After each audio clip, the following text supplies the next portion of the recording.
इसके बाद विदुर जी मैत्री मुनि के यहाँ आते हैं।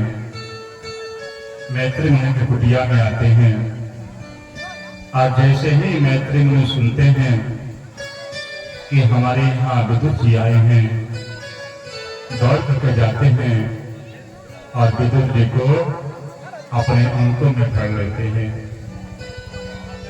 विदुर जी दासी के पुत्र हैं, लेकिन मैत्री मुनि जाके अपने अंकों में भर लेते हैं।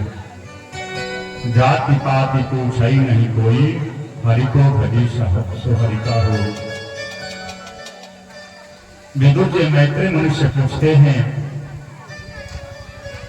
कि आप ये बताइए कि संसार में जितने भी जीव जंतु मानव जितने भी हैं सब भगवान के पुत्र ही तो हैं।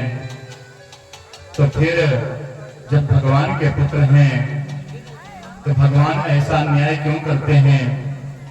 किसी को सुख देते हैं और किसी को दुख देते हैं, ऐसा अन्याय भगवान क्यों करते हैं? जैसे मैत्री मुनि कहते हैं कि विदुर जी भगवान कौन कौन होते हैं किसी को सुख या दुख देने वाले?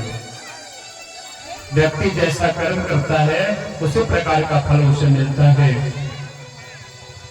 कौन न काहू सुख दुख परिदाता, निज कृत कर्म भोग शुभ भ्राता। व्यक्ति अपने अपने कर्मों के अनुसार सुख या दुख भोगता है। भगवान कौन होते हैं किसी को सुख या दुख देने वाले? अवश्यमेव भोक्तव्यम कृता कर्म शुभाशुभम, न भोक्ते कर्म कल्प कोटि सतैरपि। किए हुए कर्मों का फल प्रत्येक व्यक्ति को मिलता है। किसी को आज मिलता है, किसी को कल मिलेगा, और किसी का पूर्वजन्म का अगर प्रारब्ध अच्छा है तो अगले जन्म में भी उसको मिलेगा। करोड़ों जन्म उसको लेना पड़ेगा, फिर भी अपने किए हुए कर्म का फल व्यक्ति को मिलता है। एक माता जी के यहाँ मैं आज गया था। माता जी का कहना था कि महाराज जी मैं अपने जीवन में सिर्फ दुख ही दुख पाई हूं। ऐसा क्यों? बचपन में जब मां की आवश्यकता थी तो मां मुझे छोड़ करके अपने धाम में चली गई।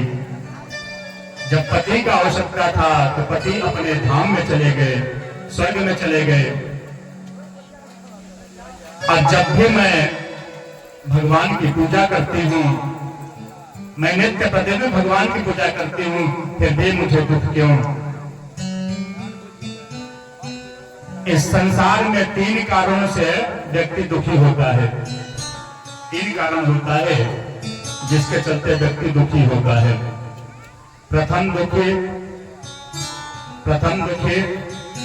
कर्म के चलते। अगर हमारा कर्म गलत है, अगर हमारा कर्म गलत है तब हमें दुख मिलता है। काल और दूसरा काल। अगर किसी का समय गलत चल रहा है, किसी के ग्रह नक्षत्र अगर गलत चल रहे हैं, खराब है, कुंडली में ग्रह नक्षत्र अगर खराब है तब उसको दुख होता है।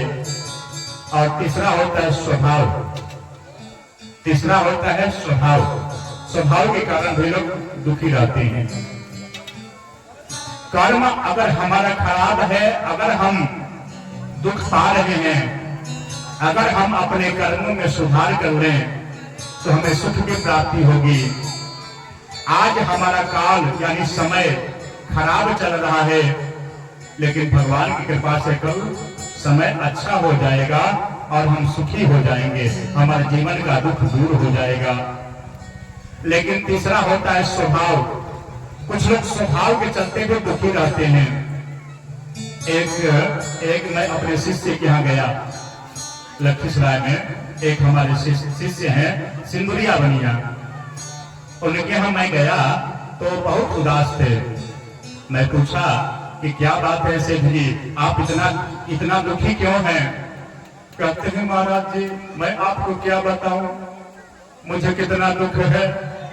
पिछले वर्ष मुझे 20 लाख का मुनाफा हुआ था और इस बार 19 लाख का मुनाफा हुआ है, इसलिए मैं दुखी हूं। पूरे 1 लाख रुपए कम है। ये होता है स्वभाव में महाराज। कुछ लोग अपने स्वभाव के चलते दुखी रहते हैं।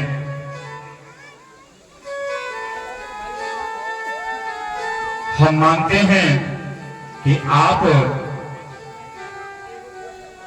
इस जन्म में अच्छे कर्म कर रहे हैं, अच्छे कर्म कर रहे हैं, बहुत अच्छी बात है, अच्छे कर्म कर रहे हैं। लेकिन अगर आपका पूर्वजन्म का प्रारब्ध गलत है तो उसका फल आपको भोगना पड़ेगा।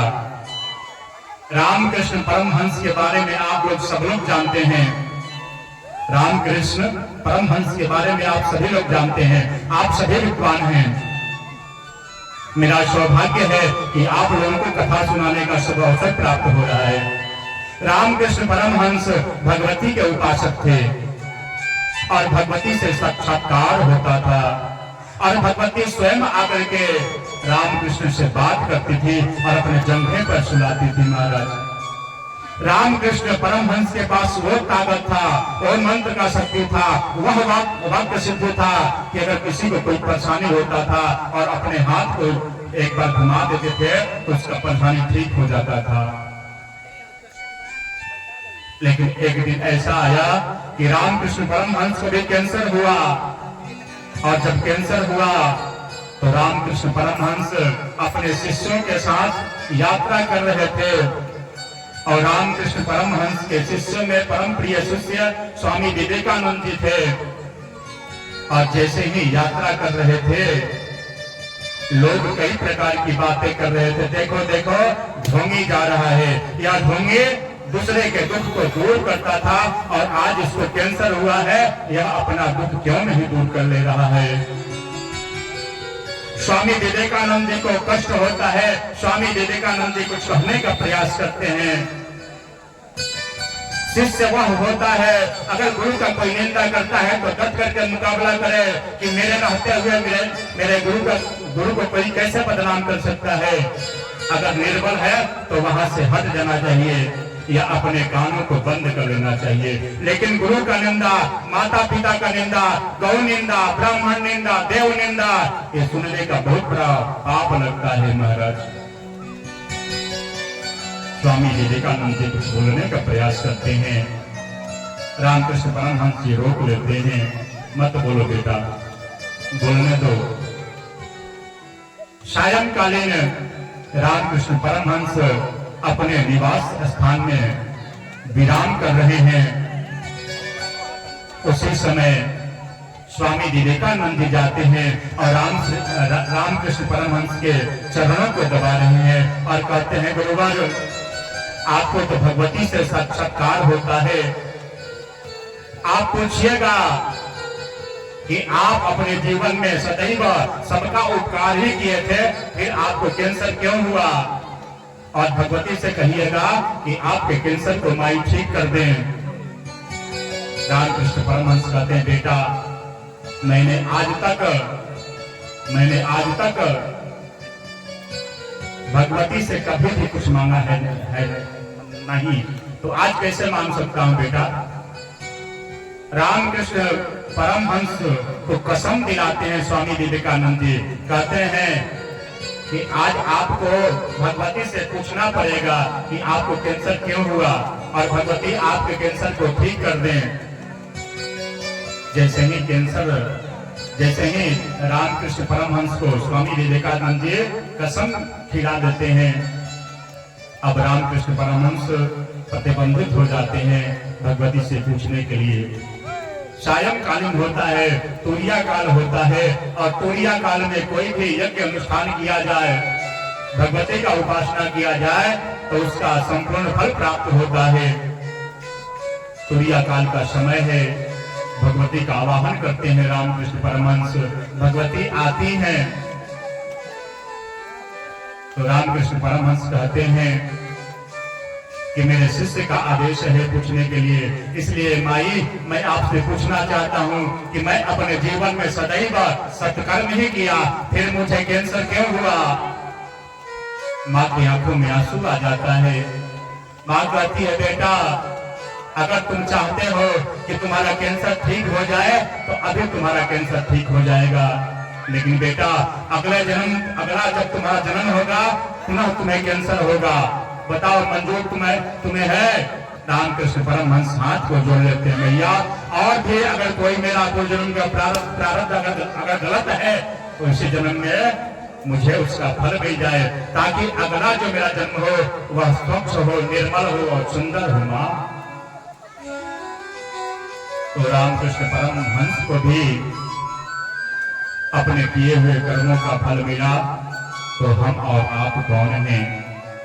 एक और बात है, पीहू दुबे नामक एक कन्या है जिसका प्रश्न है कि महाराज जी,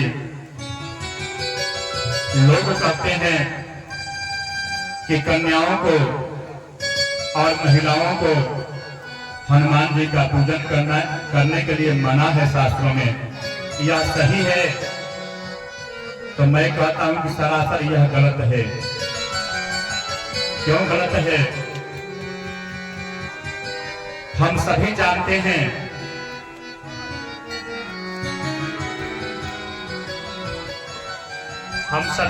हैं कि हनुमान जी ब्रह्मचारी हैं। हनुमान जी क्या हैं? ब्रह्मचारी हैं। लेकिन हनुमान जी का भी विवाह हुआ था। सूर्य की पुत्री सुवत्सला के साथ हनुमान जी का विवाह हुआ था। लेकिन हनुमान जी का विवाह तो हुआ जरूर था, लेकिन होने के बाद ही हनुमान जी ब्रह्मचर्य धर्म का पालन किए।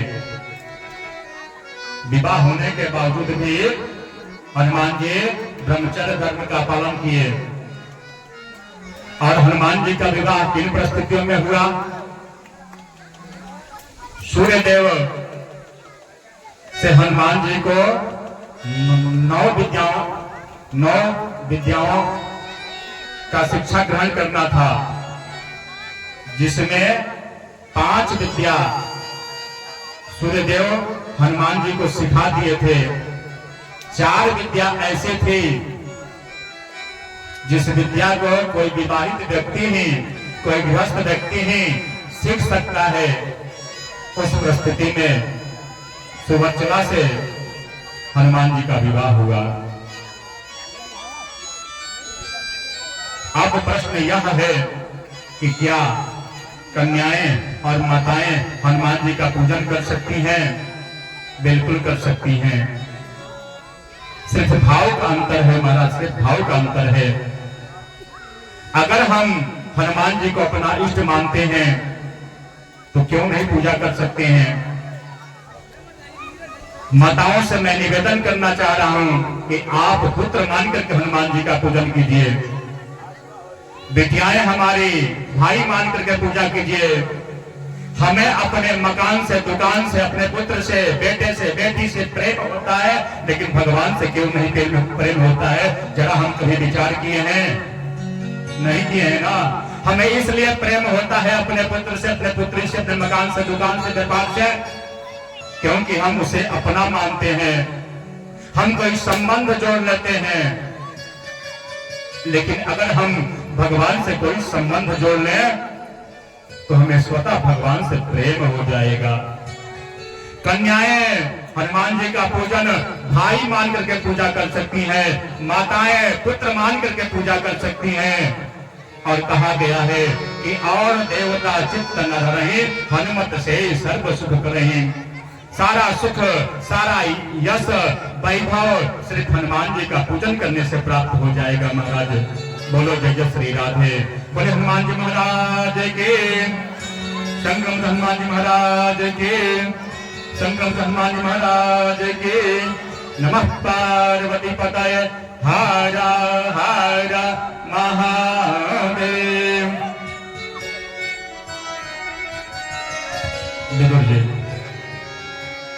कि पूरा दुनिया में राऊ, अरे महिमा महान जी, सकल जुग के अवतार हुआ वीर हनुमान जी। सकल जुग के अवतार हुआ वीर हनुमान जी। पूरा दुनिया में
संकट मोचन हनुमान जी महाराज की